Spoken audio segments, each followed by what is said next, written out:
안녕하세요. 느린수학 교실 건쌤입니다. 공통수학 2 명제와 조건과 진리집합 함께 공부해 봅시다. 생각 열기입니다. 오른쪽은 한라산에 대한 문장입니다. 이랬을 때 참인 문장과 거짓인 문장을 찾아보자. 두 번째, 참인지 거짓인지 판별할 수 없는 문장을 찾아보자라고 했습니다. 1번 보면은 백록담은 한라산에 있다. 2번은 한라산은 경기도에 있다. 3번은 한라산은 높은 산이다. 이렇게 되어 있습니다. 여러분들 백록담은 한라산에 있고 한라산은 제주도에 있죠. 따라서 1번은 참이 될 거고 2번은 거짓이 되죠. 그 다음에 3번 보시면은 한라산은 높은 산이다라고 했는데 높다라는 것은 기준이 명확하지 않죠. 그죠? 기준이 주관적입니다. 그래서 참인지 거짓인지 구별할 수가 없습니다. 그래서 우리가 보시면은 자 1번 문제에서 여기서 참인 문장은 어떤 것이 되겠습니까? 그렇죠. 1번이 되겠죠. 그 다음에 거짓인 문장은 2번이 되겠습니다. 그 다음에 2번 문제에서 참인지 거짓인지 판별할 수 없는 문장은 3번 문장이 되겠습니다. 우리 위 생각 열기에서 자 이런 참이고 이는 거짓이죠. 이와 같이 참 또는 거짓을 명확하게 판별할 수 있는 문장이나 식을 무엇이라 한다? 그렇죠. 명제라고 합니다. 그리고 3번과 같이 높다의 기준이 명확하지 않으므로 참인지 거짓인지 판별할 수 없어요. 이런 것은 명제라고 할 수가 없습니다. 그래서 명제 이러면은 참 또는 거짓을 명확하게 판별할 수 있는 문장이나 식을 우리는 명제라고 합니다. 문제 1번을 보겠습니다. 다음에서 명제를 모두 찾고 그 참 거짓을 판별하시오라고 했죠. 자, 1번 보면은 파이는 유리수이다. 파이는 무리수이기 때문에 이것은 거짓임을 분명히 말할 수 있죠. 그래서 이거는 명제라고 할 수 있습니다. 이것은 판별해 보시면은 거짓입니다. 섬진각은 아름답다 이렇게 쓰이죠. 아름답다라는 것은 기준이 아주 주관적이에요. 따라서 이것은 참 거짓을 판단할 수가 없습니다. 그래서 이것은 명제라고 할 수가 없어요. 3번 보시면 4-1은 3이다. 이거는 참인 식이죠. 그죠? 그래서 요거는 명제가 됩니다.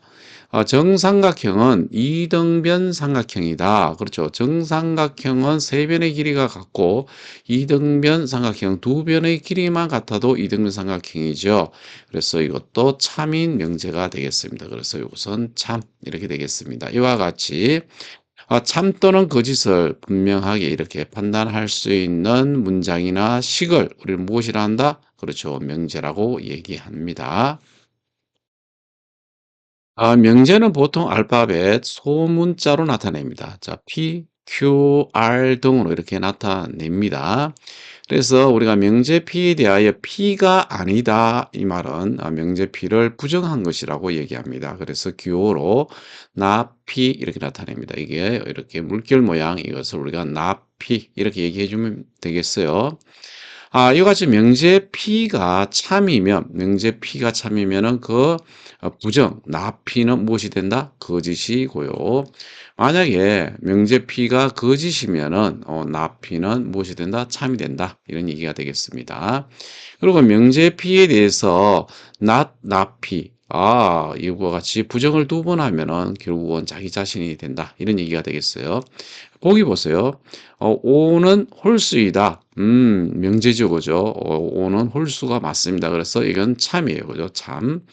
그러면은 이거를 부정을 해 보세요. 이 말은 오는 홀수가 아니다가 되겠죠? 그러니까 5는 홀수인데 홀수가 아니라고 했으니까 이것은 거짓이 되는 거예요. 그래서 명제가 참이면은 그 부정 명제는 거짓이 되는 것입니다.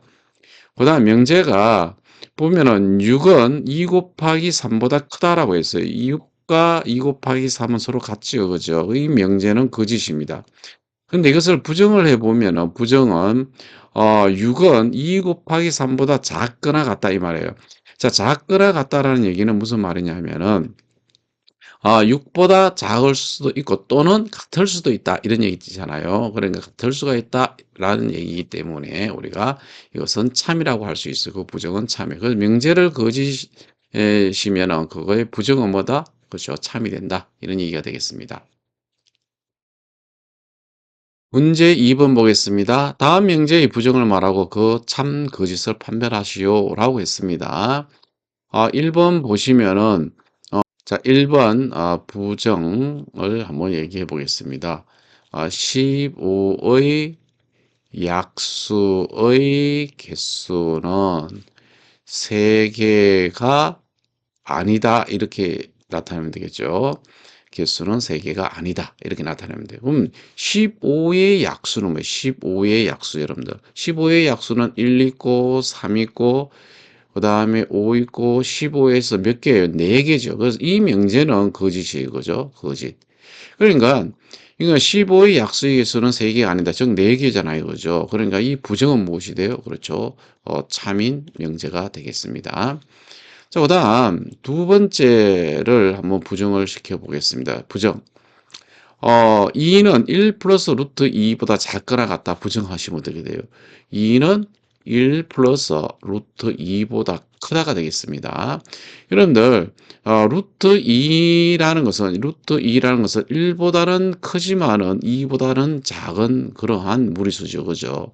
그러니까, 요 1 플러스 루트 2는 2보다 작거나 같다가 참입니다. 얘는, 참인, 명제가 되는데, 부정하면은 얘는 뭐가 돼요? 그러면은 그렇죠. 거짓이 된다. 이런 얘기가 되겠어요.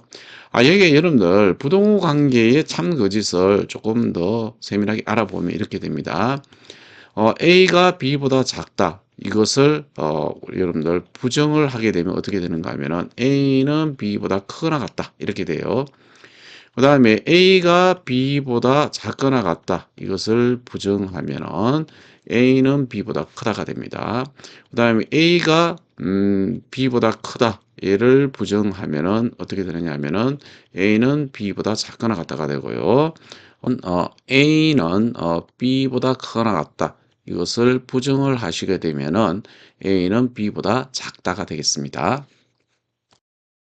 우리가 앞에서 무엇을 배웠는가 하면은 어떤 명제가 참임을 논리적으로 밝히는 과정을 우리는 증명이라고 했었습니다. 그렇죠? 증명이라는 것은 이미 배운 사실을 이용을 해서 그죠? 그 명제가 참임을 우리가 논리적으로 밝히는 과정을 증명이라고 하는데요. 자, 우리는 사용하는 용어의 뜻을 여러 가지로 나타낼 수 있으나 뜻이 명확하지 않으면 의사소통이 제대로 이루어지지 않죠. 따라서 용어의 뜻을 분명하게 정하고 사용할 필요가 있는 것입니다. 예를 들어 보면 이등변 삼각형의 뜻은 두 변의 길이가 같은 삼각형이다. 이것이죠. 그런데 이와 같은 용어의 뜻을 명확하게 정하는 것을 우리는 무엇이라 한다? 정의 이렇게 얘기하는 거예요. 즉 이등변 삼각형의 정의하면은 무엇이니? 라고 물어보면 우리는 두 변의 길이 같은 삼각형 이렇게 얘기하잖아요. 그죠? 이런 것을 우리는 정의라고 얘기합니다. 그리고 참이 증명된 명제 중에서 그 다음에 이등변 삼각형은 두 밑각의 크기가 같다. 이것은 이미 증명됐죠. 그죠? 이것처럼 기본이 되는 다른 명제를 증명할 때 이용하는 것을 뭐라 한다? 바로 정리 이런 얘기를 씁니다. 그래서 우리가 정의, 정리 이렇게 얘기하면 정의라는 것은 어떤 용어를 명확하게 정하는 것을 그 용어를 우리 정의라고 하는구나. 그다음에 정리라는 것은 우리가 기본이 되거나 다른 명제를 증명할 때 이용하는 것을 정리라고 하는구나. 이렇게 여러분들이 알아두시면 되겠습니다. 문제 3번입니다. 다음 용어의 정의를 말하시오라고 했습니다. 자, 직사각형을 정의해 보시면은 네 각이 그죠? 네 각이 모두 직각인 사각형이죠. 모두 직각인 사각형. 자, 이것을 우리는 직사각형이라고 합니다. 공집합은 정의해 보시면은 자, 원소가 하나도 없는 집합이에요. 없는 집합. 자, 이렇게 우리가 정의할 수 있습니다. 조건과 진리집합에 대해서 공부해 봅시다. 변수 x를 포함하는 문장, x는 3의 배수이다는 이 자체 가지고는 우리가 참거짓을 판단할 수가 없죠. 하지만 이 x의 값이 정해지면은 판단할 수 있습니다. 예를 들어서 요 x는 3의 배수다에다가 x 대신에 6을 넣었어요. 6은 3의 배수다. 이러면은 참여 명제가 되겠죠.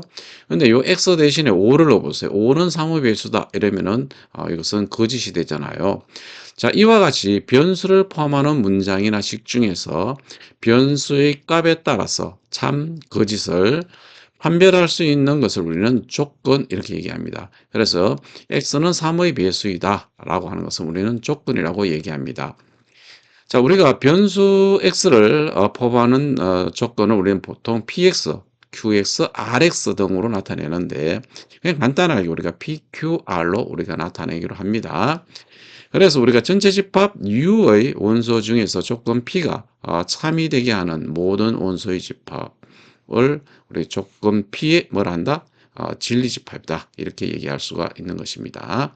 예를 들어서 X는 3의 배수이다. 이 조건의 진리집합은 무엇이냐? 이러면은 요 X가 바로 3의 배수이면 되겠죠. 그죠? 뭐 3, 6, 9, 12 등등 이것이 될 수가 있습니다. 명제의 부정과 마찬가지로 조건 P에 대해서도 P가 아니다를 우리는 조건 P의 무엇이란다? 바로 부정이라고 얘기하고요. not P 이렇게 기호로 나타냅니다. 전체 집합 U에서 조건 P의 진리 집합을 우리가 이렇게 집합은 대문자로 나타내죠. 그죠? 이것을 라고 했을 때에 이 not P 그죠? 조건을 부정하는 거예요. 이 not P의 그러면 진리 집합은 집합으로 나타내면은 그렇죠. 진리 집합이 P이면 이것이 P가 아니다라는 얘기는 뭐예요? P의 여집합이다 이렇게 얘기할 수 있겠죠. 그죠? 그래서 우리는 어떤 조건에 이 조건의 진리집합이 P이면은 그것의 부정 not P의 진리집합은 P의 여집합이다. 이것을 기억해 두시면 됩니다. 자, 전체 집합이 있을 때에 조건 P의 진리집합이 이 집합 P이면은 그것의 부정 not P의 진리집합은 P의 여집합이 된다. 이런 얘기가 되겠습니다. 전체 집합 U가 있는데 이 원소가 10 이하의 짝수예요. 여러분들 10 이하의 짝수에 대해서 이렇게 얘기하면은 어떤 조건이 P가 X가 6보다 크거나 같다 이렇게 되잖아요. 그죠? 그러면은 이거의 부정은 뭐가 돼요? X는 6보다 작다가 되겠죠. 그죠? 요렇게 됩니다. 그럼 진리 집합으로 나타내면 어떻게 되는가 하면은 이 전체 집합이 10 이하의 짝수잖아요. 그죠? 10 이하의 짝수 뭐 있어요? 2, 4, 6, 8, 그다음 10 이렇게 있잖아요. 자, 그러면은 조건의 진리 집합이라는 이 조건을 만족하는 전체 집합 중에서 찾아라 이런 얘기예요. 그죠? 6보다 크거나 같으니까 6, 8, 10. 자, 이것이 바로 진리 집합 P가 되겠습니다. 그러면 이것의 부정이잖아요. 부정이면은 결국은 뭐냐면은 P의 여집합을 구하면 된다 이런 얘기예요. P의 여집합은 전체 집합 2, 4, 6, 8, 10에서 이 6, 8, 10을 제외하면 2, 4죠. 그죠? 바로 P의 여집합이지 이것이. 그래서 2, 4를 원소로 한다. 이렇게 얘기할 수 있습니다. 자, 문제 4번 보겠습니다. 그러면은 전체 집합 U가 자연수 전체의 집합일 때 이렇게 되어 있어요. 조건 P가 이렇게 되어 있습니다. 이거에 대하여 나 P와 그의 진리 집합을 구하라 이렇게 되어 있습니다. 일단은 여러분들 P 보세요. P가 X제곱은 10보다 크다 이렇게 되어 있죠. 이것을 한번 부정해 보세요. 부정. 즉, 나 P를 구해보자 이런 얘기죠. X의 제곱은 10보다 작거나 같다 이렇게 됩니다. 그러면은 여러분들 자연수 전체의 집합에서 여러분들 P가 그죠? 요 P 요 진리집합이죠. 진리집합은 제곱해서 10보다 큰 거 한번 생각해 보세요. 제곱해서 10보다 큰 거. 그럼 3, 3은 9 이렇게 되죠. 그죠? 그러면은 10보다 크지 않죠. 그죠? 그러면 4부터는 10보다 클 거 아니에요. 그죠? 4. 그리고 4, 5, 6, 땡땡땡 이렇게 된다는 거예요. 그러면은 나피라는 것은 제곱해서 10보다 작거나 같은 자연수를 의미하겠죠. P의 여집합은 이런 얘기예요. P의 여집. P의 여집합은 자연수 중에서 이걸 다 빼면 되겠죠. 그죠? 그럼 남는 건 뭐 남아요? 1, 2, 3 이렇게 된다는 얘기입니다. 그래서 나피의 진리집합은 원소가 1, 2, 3이 됨을 알 수가 있습니다. 지금까지 명제와 조건에 대해서 공부해 보았습니다. 대단히 수고 많으셨습니다.